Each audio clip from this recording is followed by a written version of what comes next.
Everyone, I'm Richard Weil, and I am the principal and owner of National Restaurant Consultants, and we welcome you into the NRC Helpful Moment, the 214th edition of the NRC Helpful Moment, and of course, wonderful Mr. Brian Devine. Hello, Brian. How are you? I'm doing well, thank you. How about yourself, Richard? Good. And Brian is with Cafe Fuel and Top Line Management, and Top Line Management is just busy, busy, busy, busy right now with lots of clients and working to increase sales and retain customers all over the country. So anyway, we're delighted that you could join us here today and get our message. Today is really mostly marketing driven, but our message today is, are you using your logo and your branding consistently? Because it matters. Well, I can tell you the t-shirt that Brian has on is protected. Yep. It's definitely registered. It's trademarked, which means that logo has to be used consistently for every application that it's utilized, or they'll lose their trademark, or potentially could you lose a trademark. Now, same thing is true with National Restaurant Consultants. Our logo is part of our imagery, our brand, and it is important that you look at your signage all the way into your restaurant, your menu, all your applications that you're using, which could be point of purchase, point of sale, even if you have a point of sales system, your POS system. A lot of POS systems has the restaurant's logo on it. Is it being presented correctly? You might even have a guest presenter, a check presenter that has your logo on it. And of course, Brian's going to talk about all the places and how we use it, from your website, your social media, and everything in between, because it is important that you use it correctly. Now, not every restaurant's going to spend the money to have it trademarked or registered. Okay, I get that. There's a lot of rules and regulations to that. Some of the larger restaurants will go to the problem and trouble to have the logo registered. It's hard to always register or trademark. A tagline is almost impossible unless you have something very unique in terms of your descriptor. So with that being said, make sure you're using the most important thing in your business, and that's your logo or your brand. So Brian, I'm sure you can answer that. Brian? Thank you for that, Richard. And let's let's kind of just cover the basics here, because I think most people, they probably hear, oh, my my logo, my brand. Well, of course, I know exactly what to do. But let's take a step back, because there's a couple of things that you want to be thinking about, because you can spend tens of thousands of dollars on a logo that doesn't necessarily do you any good, right? There's very little reason to be spending a crazy amount of money on the logo itself. What you want to do is you want to make sure that your logo is consistent across everything that you do, and you want to make sure that your logo has the color version. So if you have colors, that you've got the color. Then you want to have your black or dark version. So depending on the background you might be using it on, and then you want your white version. So if it's on a black background or a really dark background, it can still look good. And there's consistency there. So that means you generally will have three versions. And that's the color, the black, and then the white. And that's kind of just to get things started. And what you want to do is think about how you are consistently representing yourself, not only with your logo, but then now we're talking about brand. And when we talk about brand, and if you ever hear me say branding, what I'm talking about is how you're perceived in the market. And it's not that you're going to be like Mickey, and everyone's going to see your logo and know exactly who you are.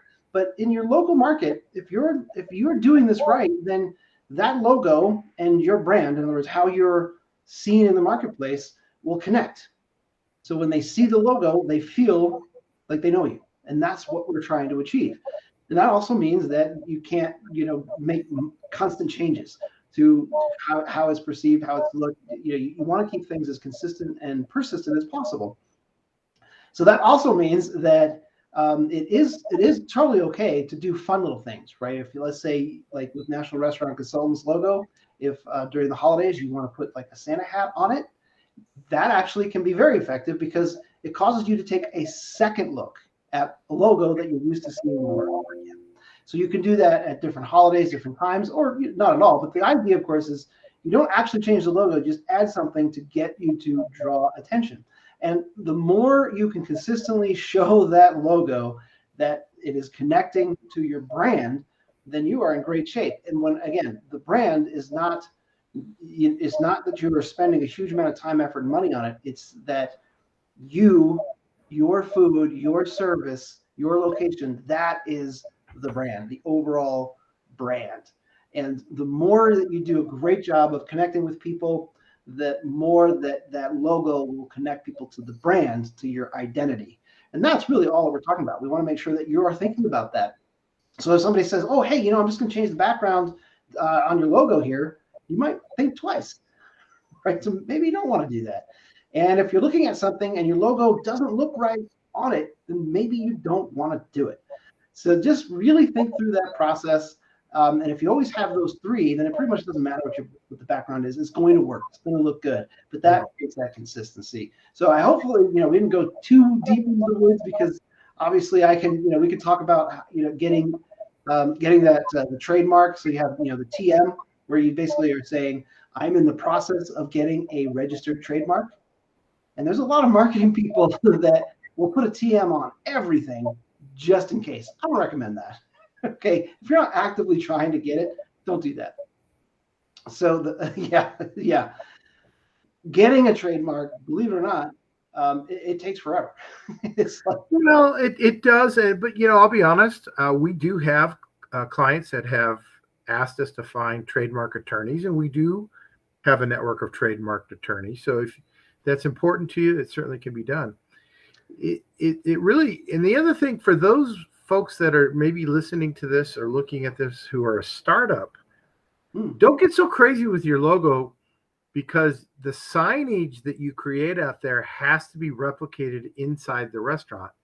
And the cost of creating a custom sign that's so complex becomes difficult, not just for the cost of the sign, but as you intertwine that onto your menu and use and creativity. And we're not saying don't have a unique custom logo. That's not what I'm saying. No. But be wary that when you start creating custom colors and custom imprints and offsets and things like that, those things add up. They get very expensive. Again, your creative juices are important. That's not an issue, but you'll want to make sure that you can create something that can go on a sign, can go on a menu, can go on your social media, et cetera, et cetera, et cetera, because it all matters. It's all part of that piece that Brian was saying, and that's the consistency of your brand. And if you are interested and you are in need of finding a trademark attorney, please contact us. We're not going to charge you for that resource, but we'll refer you on as we do with a lot of our vendors. So that's what I had. That's what I had. Would you have something else? I'm curious, when you have a trademark attorney, how long would you say is average to go from engaging a trademark attorney to actually getting the to get it trademarked? Get it trademarked 4 to 6 months. Yeah. To get it registered beyond that could be a year. Yeah. It's a registered trademark, getting it trademarked first and then getting it registered. It can be a lengthy process. Is it ultra expensive? It can be, depending on what your name and what you're trying to fight for. Mm-hmm. The logos are something that you're much easier to trademark. The logo is much easier to trademark than a tagline. A tagline is very, very, very difficult. So, yeah, kind of like a patent. Probably not going to happen. Right on. So, all right, that's what I had. Brian, anything else? I think we've got it covered. Thanks for joining us today, everybody. Bye for now. Bye for now.